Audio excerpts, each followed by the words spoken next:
So my mental health journey is hard. I looked up the side effects of my medication yesterday, and I'm experiencing all of it. But I'm also not running around screaming like I have Tourette's or anything like that, which I don't know what was going on with me. That I don't know if I was hearing things or if I was hypersensitive. I was definitely sensitive to people's thoughts about me and people's attitude toward me, and then responding in a negative way to the way that they were thinking or speaking about me and acting towards me. And that wasn't appropriate behavior. But the medication that makes that behavior go away also makes me feel pretty negative about myself. And I was just listening to Khenpo stand-up's lectures, which I listen to on Saturdays and Sundays as much as I possibly can. And he was doing a Medicine Buddha retreat this weekend, and in Mexico. And it was interesting. I could not have sat through all of that. I listen to him online, and I'm up wandering around, or I'm laying down in my bed listening to his voice and being soothed by the rhythm of his voice and the things that he's saying, and trying to visualize. He talks about sadhanas. My guru said that he had taught me how to do sadhanas, and I didn't have to go back. But listening to these lectures gives me confidence. But another thing is, women shouldn't be doing sadhanas. And then mostly women in these things, and I've been doing sadhanas and things. But lately I've just been doing Om Aham and chanting some, the Medicine Buddha mantra or the Tara mantra. I had these aspirations where I wanted to learn how to learn the 21 Tara mantras and all that. I learned a bunch of other mantras, and I learned the meanings of the different aspects of the sadhanas. I don't know if there's anything going on in the sadhanas that I don't already know, except, just different specifics of the different. He went over the 7 offerings and the playing the music and stuff like that. And I got rid of so much stuff.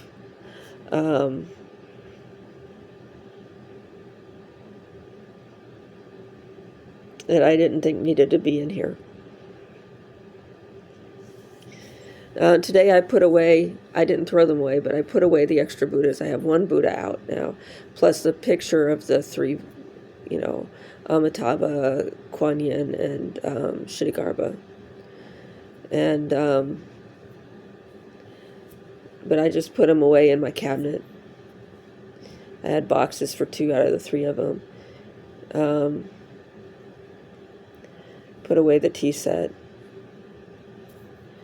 And just have that sitting over there. And that feels a little bit less stressful.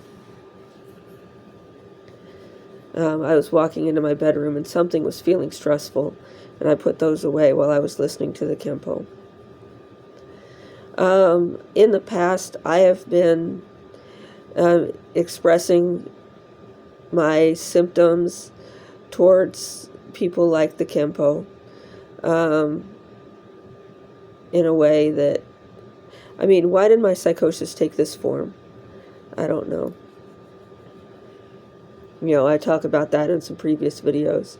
I've now got over 100 subscribers, and my subscribers and my views went through the roof when I started talking about my mental health.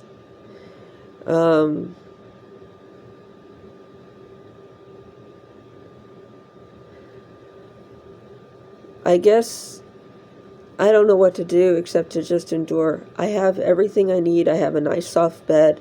I have a TV. I have all the things I need to prepare food. I have people that are helping me to get transportation. I am not too far away from resources that I have to have transportation. I'm dreading the winter because it's cold, and the 1 and 2 mile walks in the wintertime are, not as pleasant as they are in the summertime. But I'm feeling much, much better after listening to the Kempo talk. And I feel like I studied all these things, and it's given me an idea of what these people really do. And they're like athletes. They're like professional athletes, because all the energy and the bite sizes are min-sized bite sizes in these activities. So I got the goal to,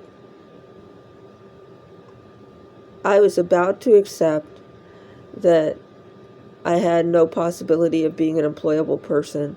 And then I saw these people doing these meditation things for a living, and I thought, well, I could do that, but I can't. But that gave me, a delusion for a period of time that allowed me to explore the world a little bit. I mean, if I had given in at that time, I don't know that I would still be alive. People's prognosis at that time, just give in and accept that I'm an unemployable person that's going to need the support of other employed people that are employed in the profession of supporting people like me for the rest of my life. Well, I made it into my 50s before I ended up in the situation where I don't see this ending. I don't know that this will end. But I definitely need a medication adjustment. Because all these symptoms are the same symptoms. A lot of times you don't need to get off the medication that you're on, you just need to add another. And I don't know what my doctor has planned, but I'll be seeing her later this week.